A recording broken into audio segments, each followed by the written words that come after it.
میرے آقا صلی اللہ علیہ وسلم کی ایک حدیث پاک ہے، رب تبارک و تعالیٰ کو سب سے پسندیدہ عبادت کون سے وقت میں ہے؟ فرماتے ہیں سورج نکلنے سے کچھ دیر پہلے، جب سارے لوگ میٹھی نیند سو رہے ہوں، کوئی بندہ اٹھ جائے اپنے بستر سے اور مولا سے مانگے، رب تعالیٰ کو بے حد پسندیدہ عبادت ہے۔ اور یہ عبادت صرف رمضان کے حصے میں آتی ہے، یہ صرف رمضان کے حصے میں۔ سحری میں اٹھتے ہیں، سحری میں اٹھتے ہی لوگ جلد جلد اپنے اپنے ناشتوں سے فارغ ہو کر دعا میں مشغول ہوتے ہیں۔ کئی لوگ ہیں جو قرآن کی تلاوتوں میں مشغول ہیں، کئی ایسے ہیں جو اٹھتے ہی پہلے تہجد کی نماز ادا کر لیتے ہیں۔ بتاؤ یہ تہجد کا موقع رمضان کے علاوہ کہاں ملتا ہے؟ میرے عزیزوں، بہت بڑی بڑی نعمتیں جو پاکیزہ ماہ نے ہمیں دیے تھے وہ چند ہی سانسوں کے بعد اب ہم سے ختم ہونے کو ہیں۔ عید کے دن کا انتظار وہ کر رہا ہے جسے ناچنا ہو، جسے خوشیاں منانا ہو۔ ہم تو عید کا انتظار نہیں کر رہے، مولا کی بخشش کا انتظار کر رہے ہیں۔ اے رب ذوالجلال، اس وقت تک ہم پر سے رمضان کو نہ ہٹا جب تک ہمارے نام کی مغفرت کا اعلان نہ ہو جائے، اور آخری راتوں میں بھی اگر ہم بخشے گئے تو مولا یہ اس کا فضل و کرم احسان عظیم ہے۔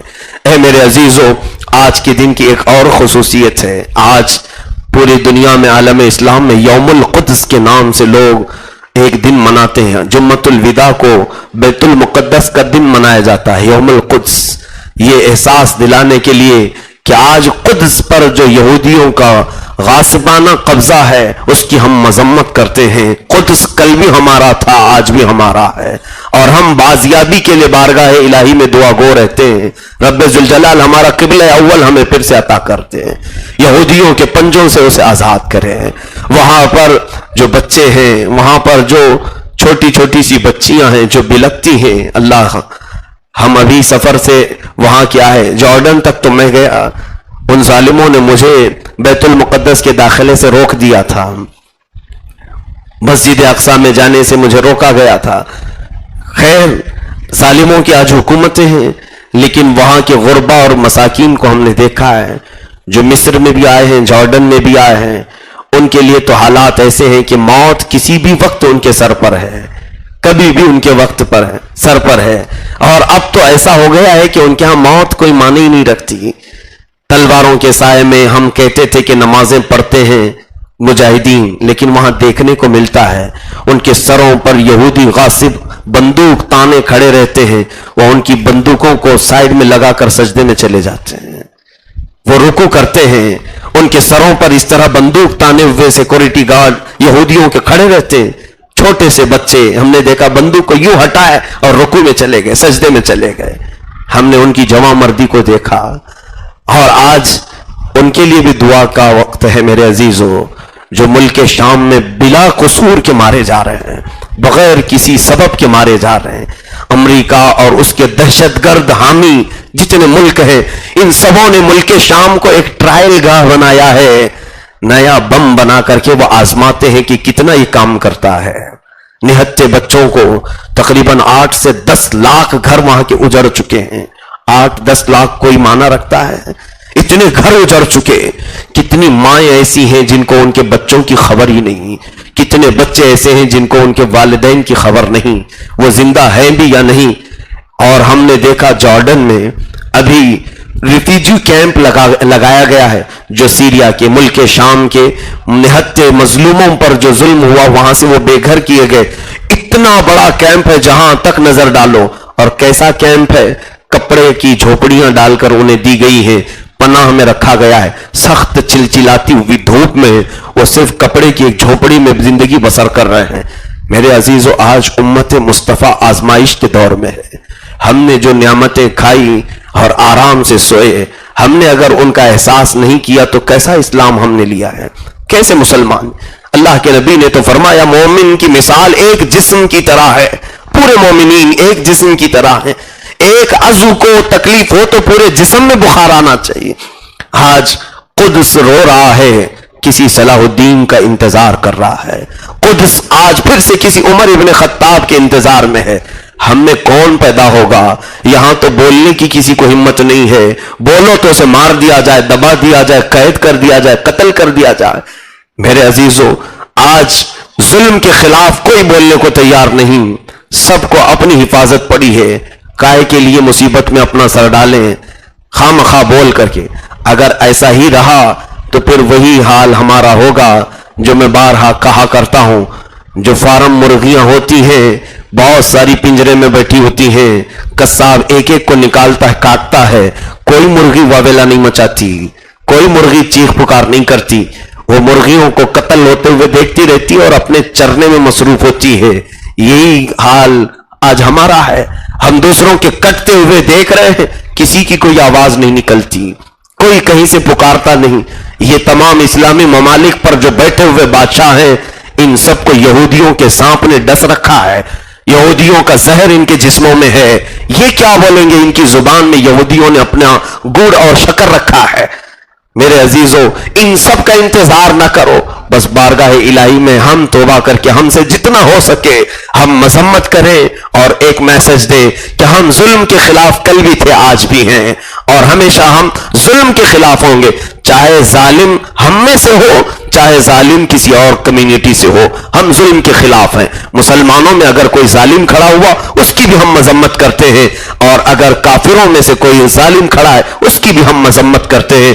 آج یوم القدس ہے, دعا بھی کرے مولا تعالیٰ نہتے مظلوم مسلمانوں کو, خاص طور پر فلسطین, عراق, شام, یمن کے مسلمانوں پر رحم فرمائے. کریم خدا ارحم الراحمین, مولا یہ جمعۃ الوداع تیرے دربار میں ہاتھ اٹھانے کی اب ہمت نہیں مولا. اے کریم خدا, تجھ سے وہ لوگ مانگے جنہوں نے تجھے راضی کیا ہو. مولا دعا کرنے کا حق اس کو ہے جس نے تیرا قرآن صحیح پڑھا, دعا کرنے کا حق اس کو ہے جس نے اپنے سجدوں میں تجھے یاد کیا ہو.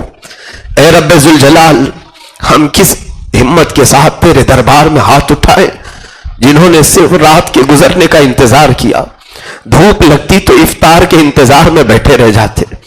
اے کریم خدا, ہم نے دردوں کا احساس کم کیا ہے, صرف اپنے کھانے کا انتظار زیادہ کیا. الہ العالمین, سنا ہے تیرے حبیب کریم صلی اللہ علیہ وسلم نے ہمیں فرمایا ہے تو اپنے بندوں سے 70 ماؤں سے زیادہ محبت کرتا ہے. اے کریم خدا, آج جب ہم بھوکے ہوتے ہماری ماں 70 بار ہم سے پوچھ لیتی ہے بیٹا کھایا یا نہیں کھایا. ہماری بھوک کو ہماری ماں برداشت نہیں کرتی. اے کریم خدا رحم الراحمین, ہم نے بھوک اور پیاس جو برداشت کی فقط تیری رضا کے لیے, فقط تیری رضا کے لیے. الہ العالمین, ہم تیرے دربار میں نیکیاں تو کچھ لا نہ سکے, آج کے اس جمعۃ الوداع میں ہمارے 2 آنسو بھی ہماری بخشش کا ذریعہ بن جائے. مولا جن کی آنکھیں آج بھیگی ہیں ان کی آنکھوں کو تو آگ حرام فرما دے, جہنم کی آگ ان سب کے لیے حرام فرما دے. اے کریم خدا رحم الراحمین, یہ رمضان جو ہمیں رونقیں بخشتا تھا, جس کے اجالے تھے, جس کی راتیں بھی دن کی طرح تھیں, جس کی سحری, جس کی افطاریاں ہمیں ایک سرور بخشتی تھیں, ہم بڑے شوق سے اسے سجاتے تھے. مولا کلام مقدسہ ہم بغیر کسی اکتاہٹ کے سنتے بھی تھے اور پڑھتے بھی تھے. اے رب ذوالجلال, تیرے کلام کی وہ مقدس آیات کبھی یاسین کی شکل میں, کبھی رحمان کی شکل میں, کبھی کہف کی شکل میں, کبھی ملک کی شکل میں, جو کچھ بھی ہم تلاوت کرتے تھے مولا ایک احساس ہوتا تھا کہ تیرا میسج, تیرا پیغام براہ راست بندوں کو جو آیا ہے. اے رب ذوالجلال, اب اس ماہ مبارکہ کو جو ہم سے ختم کیا جا رہا ہے, اگر یہ مہینہ ہماری زندگی کا آخری مہینہ ہو مولا, بغیر بخشے ہوئے رمضان کو ہم سے ختم نہ فرما. الہ العالمین, آج ہماری آنکھیں اس لیے دکھ رہی ہیں کہ کہیں اس رمضان میں بھی تیرا یہ اعلان آ گیا کہ فلاں نہیں بخشا گیا ہے, فلاں کا بیٹا مردود ہے, اس کے روزے اس کے منہ پر مار دو, اس کی عبادتیں اس کے منہ پر مار دو. اے رب ذوالجلال, وائے حسرتا, وائے محرومی, ہم پھر کس کے دربار میں اپنی شکایت لے کر جائیں, ہم کس کے دربار میں اپنی شکایت کریں. الہ العالمین, گندے نکمے جیسے بھی ہیں, خار ہیں, بدکار ہیں, ڈوبے ہوئے ذلت میں ہیں, خار ہیں, بدکار ہیں, ڈوبے ہوئے ذلت میں ہیں, کچھ بھی ہے لیکن تیرے محبوب کی امت میں ہے, کچھ بھی ہے لیکن تیرے محبوب کی امت میں ہے. اب یہ بکتا ہم اپنے داستان غم تیرے علاوہ کس کو سنائیں, تجھ سے جو منہ چھپائیں تو کریں کس کے سامنے, تجھ سے جو منہ چھپائیں تو کریں کس کے سامنے؟ کیا اور کسی سے توقع نظر کی ہے؟ اے رب ذوالجلال، آج تجھے جمعۃ الوداع کی عزت کی قسم، آج تجھے تیرے شان ستاری کی قسم، آج تجھے تیرے شان غفاری کی قسم، جتنے ہاتھ اٹھے ہیں مولا، ہاتھوں کے نیچے گرنے سے پہلے ہماری بخشش کا اعلان فرما دے۔ ارحم الراحمین، اس ماہ مبارک کو ہماری مغفرت کا ذریعہ بنا دے، ہماری روح کا قرار بنا دے، ہمارے گناہوں سے آزادی کا سبب بنا دے۔ الہ العالمین، دنیا ہمیں ہر طرح کے گناہوں کی دعوت دیتی ہے، کبھی ہماری آنکھوں سے گناہ، کبھی ہمارے ہاتھوں سے گناہ، کبھی ہمارے پیروں سے گناہ، کبھی ہمارا پیٹ حرام کھانے کی خواہش کرے، کبھی زبان ہمارے چٹخارے بھرتی ہے۔ الہ العالمین، ایک میں کمزور کتنے گناہوں سے لڑتا رہوں۔ الہ العالمین، اگر تیرا فضل نہ ہو تو یہ دنیا کب کے ہمیں گناہوں سے مار دے گی۔ مولا اے رب ذوالجلال، اس کے دامے فریب سے ہم سب کو آزاد فرما دے، اس کے چنگل سے، اس کے زلزلے سے، اس کے دلدل سے ہمیں آزاد فرما۔ کریم خدا ارحم الراحمین، بوڑھوں پر بھی رحم فرما، بچوں پر بھی رحم فرما، جوانوں پر بھی رحم فرما، عورتوں پر بھی رحم فرما۔ مولا اس ماہ مبارک میں تیرے لیے جو بستر پر پڑے ہوئے مریض تیری بارگاہ میں آس لگائے بیٹھے، کچھ تو موت و حیات کی کشمکش میں ہے مولا، اگر ان کے حق میں صحت بہتر ہو تو انہیں شفا عطا فرما دے، اگر ان کے حق میں صحت بہتر نہ ہو تو بہتر معاملہ فرما دے۔ اے کریم خدا ارحم الراحمین، کچھ ہمارے پاس چھوٹی سی بچیوں کی درخواستیں آئی ہیں، 6 سال کی بچی جسے پورے ہاتھ کا کینسر۔ اے رب قدیر، ایک غریب گھر جو کینسر کے علاج کا بوجھ برداشت نہیں کر سکتا، ارحم الراحمین اگر وہ تیری آزمائش میں ہے تو مولا ہم کمزوروں سے تو آزمائش نہ لے، ہم کمزوروں سے تو امتحان نہ لے۔ قدیر و جبار خدا، تو نے تو فرمایا لا یکلف اللہ نفسا الا وسعها، اللہ کسی جان پر اس کی طاقت سے زیادہ تکلیف نہیں دیتا۔ ارحم الراحمین، ہمارے کمزور جسم تیرے عذاب کو سہنے کے قابل نہیں، مولا بے سبب بے حساب ہم کو بخش کر کے جنت عطا فرما۔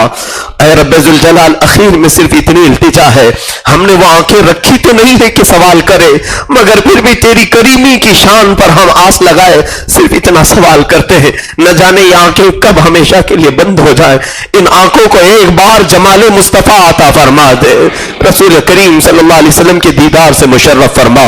وصلی اللہ تعالی علی خیر خلقہ محمد وآلہ وصحبہ اجمعین، وآخر دعوانا الحمدللہ۔